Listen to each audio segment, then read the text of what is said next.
Good evening everyone. आज हम ये जो हमारा चैप्टर है हमारा भारत इनक्रेडिबल इंडिया, इसका हम आगे जो हम कल कर रहे थे, जो ये हमने पढ़ रहे थे, इसका हम आगे देखेंगे, हम आगे पढ़ेंगे। ये इसी के साथ कंटिन्यूएशन में है, ये कोई अलग कहानी नहीं है, ये इसी की कहानी है, वो आगे देखेंगे। ये है पेज नंबर हमारा 133। तो आइए देखते हैं। The teacher smiled at her as everyone clapped। तो इसमें पहले हम ये देखते हैं हर में, ये हर कौन सी लड़की के बारे में बात हो रही है। तो जो हमने पढ़ा था कल कि जब टीचर पूछती है रेनू से, तो इसमें हर रेनू है, रेनू ही है। तो रेनू ने लास्ट में जब ये जवाब दिया था, तो उसके आगे टीचर उस जवाब पे मुस्कुराती है और बाकी सब एवरीवन मतलब सभी, क्लैप्ड मतलब ताली बजाते हैं। जस्ट देन बाला पॉइंटेड आउट। तो पहले देखते हैं पॉइंटेड आउट का मतलब बताना या इशारा करना। इसमें पॉइंटेड आउट का कुछ भी मतलब हो सकता है कि या बता रही है, ये इशारा करना कभी सेंटेंस में आ जाए, तो उस हिसाब से हम इसका मतलब देखते हैं। Look the video has started. तो मतलब वो इशारा कर रही है कि देखो, लुक मतलब देखो, जो वीडियो है, जैसे आप ये वीडियो देख रहे हैं, तो एक वीडियो है, वो स्टार्ट मतलब शुरू हो गई। The big screen now had little Windows each with a smiling child. तो बहुत बड़ा एक स्क्रीन था, उस पर बहुत सारे छोटे छोटे और स्क्रीन थे जिसमें अलग अलग बच्चे देख रहे थे। मतलब उस वीडियो में अलग अलग बच्चे थे और बहुत सारे बच्चे थे, सब मुस्कुरा रहे थे, वो देख रहे थे। Each child had something to share. और हर बच्चे के पास कुछ बांटने को था। बांटने मतलब बातें बांटने को था, बताने को था। समथिंग मतलब कुछ। आगे प्रणाम, I am Akanksha from Uttarakhand. तो एक लड़की है आकांक्षा, वो प्रणाम, पहले प्रणाम करती है मतलब नमस्ते करती है। वो बोलती है कि मैं आकांक्षा हूँ, फ्रॉम उत्तराखंड, उत्तराखंड से है वो।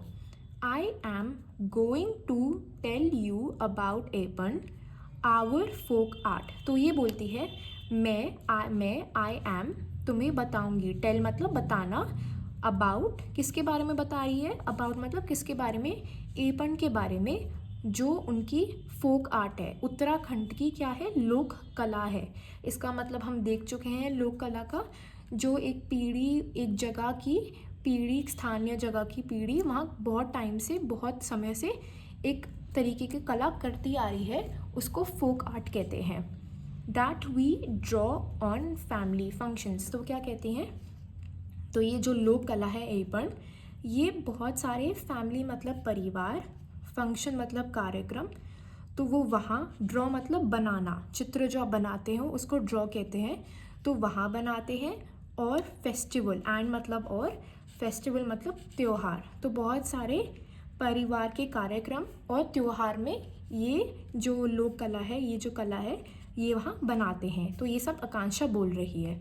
फिर वो आगे क्या बोलती है, it is done with white rice flour paste on brick red walls coloured with गेरू। तो एक एक करके देखते हैं। ये कहती है कि ये किससे, जो ये जो कला बना रही है किससे बनता है ये। तो जो पेस्ट है, जो ये पेस्ट बनाते हैं, वो जो ऑन ब्रिक रेड वॉल्स मतलब जो लाल दीवार है, कलर्ड विद गेरू, उसको गेरू एक तरीके का इन्होंने लिखा हुआ है, एक तरीके की लाल मिट्टी होती है, उसको वो गेरू बोलते हैं। तो जो लाल दीवार है उसको पहले कलर करते हैं गेरू से, और उसके ऊपर जो वाइट मतलब सफ़ेद, राइस मतलब चावल, और फ्लावर को मतलब होता है आटा। या आप उस फूल के फ्लावर को मत उससे कंफ्यूज करिएगा, उसकी स्पेलिंग FLOWER होती है, उसको फूल कहते हैं। ये वाला इसमें अलग स्पेलिंग है, इसको अलग तरीके से लिखते हैं, और इसका मतलब आटा होता है। तो ये राइस के आटे का बनता है, इसमें पानी मिला के तरीके का पेस्ट बना देते हैं। तो उस जो दीवार पे पहले हमने जो रंग करा है गेरू का, उसके ऊपर हम ये वो आटा चिपकाते हैं। तो उससे वो कला बनती है, उससे वो तरीके का चित्र जैसा बनाते हैं। जैसे इस पे इधर दिखा रखा है, ये कहते हैं एपन फोक आर्ट। तो ये पीछे लाल दीवार दिख रही है, उसके ऊपर इन्होंने गेरों से पहले कलर करा, रंग करा, और उसके ऊपर ये जो सफ़ेद इन्होंने बात करी है पेस्ट की, फिर उससे उन्होंने ये चित्र, ये इन्होंने डिज़ाइन बनाया है। तो आगे वो बोलती है, it is made on floors and walls of puja room. Room मतलब कमरा, तो जो पूजा का कमरा है उनके आप फर्श पे भी बना सकते हो, फ्लोर मतलब फर्श, और जो दीवारें हैं आप दीवारों पे भी बना सकते हो, कहीं पे भी ये कला आप बना सकते हो। बड़ी सुंदर कला है ये। It is an art form made by the women in the family. ये जो तरीके का, ये कहता है जो ये कला है ये कौन बनाता है, मेड मतलब बनाना, बाय मतलब कि कौन करता है ये, the women in the family, जो परिवार के जो औरत है वो करती है, वो ये कला बनाती है। कब बनाती है, जो इधर पढ़ा था हमने, त्योहार और कार्यक्रम के time. The designs are very beautiful and mathematical. Beautiful मतलब सुंदर, कहते हैं ये जो कला है, ये जो डिज़ाइन है, ये तरीका है जो ये बहुत सुंदर है। और मैथमेटिकल मतलब ये इधर मैथमेटिकल में इसका मतलब समरूपता की बात हो रही है कि ये यहाँ देखो बिल्कुल ये सेम है, यहाँ भी वही चीज़ करी है, यहाँ भी बिल्कुल वही पैटर्न है। ये जो अगर हम इसको ऐसे देखें तो हर जगह सेम है, तो इसी को ये मैथमेटिकल कह रहे हैं कि समरूपता है चारों कोनों पे। तो ये सुंदर भी है और मैथमेटिकल भी है। And are based on our cultural tradition. तो ये किस पे आधारित है, ये जो कला बनाया है, तो ये बोलती है ये कला जो कल्चरल मतलब संस्कृति परंपरा पे है, और ऑब्जर्वेशन मतलब अवलोकन। ऑब्जर्वेशन को मतलब अगर थोड़े आसान शब्द में मैं बताऊं तो किसी चीज़ को ध्यान से देखते हो आप, जब उसके बारे में सोचते हो, देखते हो, तो उसको ऑब्जर्वेशन कहते हैं। जैसे आप बाहर आप बैठे हो, पार्क में बैठे हो, वहाँ चिड़िया और कुत्ते हैं, तो आप उनको ध्यान से देख रहे हो, वो खेल रहे हैं, तो उसको आप ऑब्जर्व कर रहे हो, ऑफ नेचर। पर हम किसका, ऑब्जर्वेशन ऑफ नेचर, प्रकृति के हम अवलोकन कर रहे हैं। तो ये इस पे आधारित है जो ये कला है। यहाँ पहले हम इतना ही करेंगे, और जो हमारे शब्द हैं, जो शब्द मुश्किल शब्द है, इसको मैंने एक पेपर पे लिख के आपको मैं बताऊंगी कैसे बोलते हैं और उनका मीनिंग। ऊपर मैंने लिखा हुआ है पेज 133 और पेज 134। तो पहला वर्ड है क्लैप्ड, मतलब इसको वैसे बोलेंगे क्लैप्ड, मतलब ताली बजाना। लुक, इसमें आधी ऊ की मात्रा है, लुक मतलब देखना। आप किसी चीज़ को देखते हो, आप जैसे ये वीडियो देख रहे हो, आप लुक कर रहे हो, आप देख रहे हो। फंक्शन, फंक्शन इसका मतलब कार्यक्रम।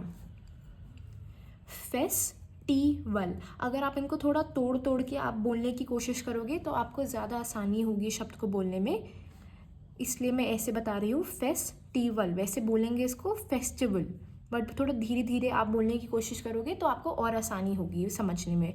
त्योहार, इसका मतलब होता है त्योहार, जैसे आपकी दिवाली हो गई, होली हो गई, तो ये आपके त्योहार है। फोक, इसमें एल नहीं बोला जाता जब आप इसको बोलते हो शब्द को, तो ऐसे बोलेंगे फोक आर्ट।